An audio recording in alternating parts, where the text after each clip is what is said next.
On a starless night like this one, the queen's gardener collapses into tears. His queen had asked him to perform the reasonable task of growing the lost hanging gardens of Babylon in the middle of the dry desert.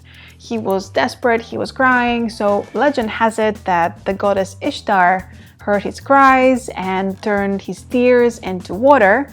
So that's how we have this beautiful game with us today. In Ishtar, players are gardeners tasked to create the most magnificent gardens in the middle of the dry desert. To accomplish your mission, you must plant flowers, which, if you place them well, can help you gather precious gems and activate actions. The terrain boards have fountains around which you can build your gardens. There's also rocky surfaces with gems, sacred tablets, and sand spaces in which you can place the vegetation tiles that come into different shapes, and they are placed on this carpet board. When it's your turn, you move the watering can one space, and you can either get that tile for free, or if you want another tile, you move the watering can further and pay 1 gem per movement. You can only place the tile on rock or sand, taking the gems it covers. At least one space of that tile must be adjacent to a fountain or to any other vegetation tile placed previously. Each garden created must be connected only to one fountain, and each flower bed within the garden can only have one player's assistant on it. Placing tiles with a skill or a wild icon allow you to do a special action from your player board. They come in pairs, and the top one is unlocked once you place 2 gems on the bottom one. You can also buy from the available tree cards and plant trees in your gardens. At the end of the game, the players with the most flower spaces control each of the fountains and get points according to their color.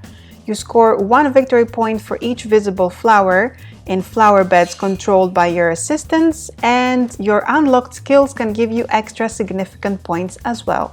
Don't let the cute looks of it fool you. This can be a real nail-biter.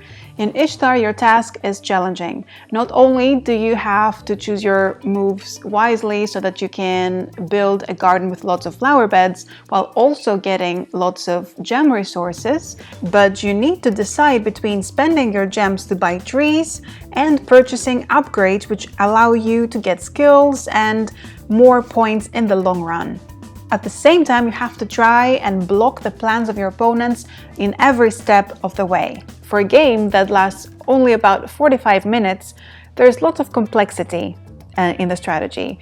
You need to pick your moves and your battles wisely. Which skills should I try to unlock? Which trees to plant? Which tiles to get? And which ones to deny from my opponents? Shall I try to secure my secluded fountain, or shall I sneakily steal someone else's fountain majority? It's highly replayable, and also another great aspect of the game is that depending on the player count, the feel of the game can change completely. So Rhino says yes to this unique and crunchy little puzzle called Ishtar. You should definitely check it out.